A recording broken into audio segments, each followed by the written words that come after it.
Hey everyone, this is Kyle Gears, CEO and co-founder of Zeroed In Consulting. For those of you that don't know me, my background and specialty is in a very technical part of accounting called technical accounting.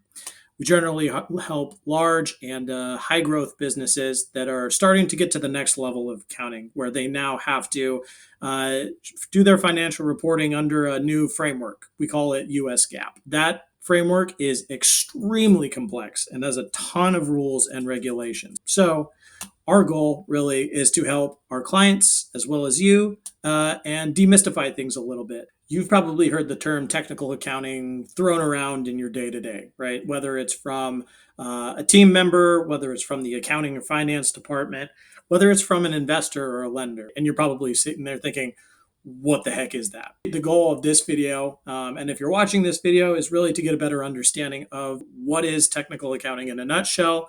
And honestly, do I care about it? Does it apply to me? First things first, before we even jump into what technical accounting is, we got to take a quick step back and talk about a concept that we call US GAAP. If we think about how companies do their accounting, a lot of different things can happen, a lot of different ways of accounting. So, what the United States did was they created this board. They called it the Financial Accounting Standards Board.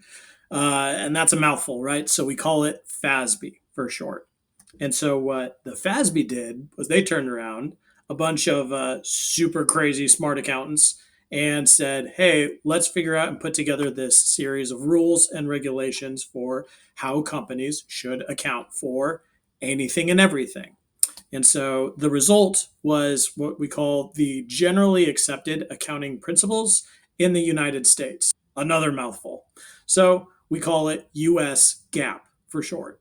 The problem with trying to set rules to account for anything and everything is it's a lot. You're looking at thousands and thousands of pages and paragraphs of stuff that basically reads like a legal textbook, right? Not something that we want to be trying to sift through and understand without falling asleep within 5 minutes. And the problem is that this stuff is changing all the time. There are probably a dozen new accounting standards updates that happen in a given year that is released by the FASB and says, hey, remember how we told you to account for it this certain way? Now that changes. It can be kind of frustrating to navigate everything that's happening in the accounting world. The problem is it's a requirement for a lot of companies. If you're publicly traded on the stock exchange, or if you're working with a larger, more sophisticated investor or lender, they're going to tell you, hey, you have to account for your books under US GAAP. And shocker, you probably don't want to be spending the hours and hours of sifting through all this research, trying to figure out the specific way to account for a certain thing. All of that on top of your normal day job.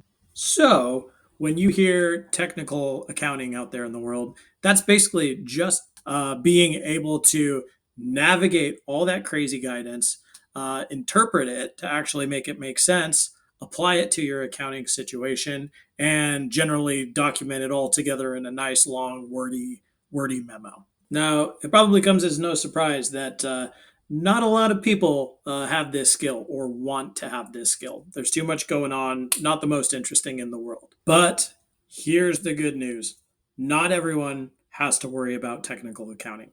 Unless you're a large publicly traded company or a relatively large business in general, chances are you may not have to account for your business under US GAAP, which is great news. If you're interested to see how this doesn't apply to you, check out our next video talking through some of the businesses and types of businesses that have to or don't have to account under US GAAP. Thanks for watching. I hope this was helpful, at least a little bit to you. If you're interested in more, feel free to check out some of our other videos, or also feel free to visit our website at zi.consulting and check out some of the blogs that we've got going on there and see if they're helpful to you. And thanks for joining.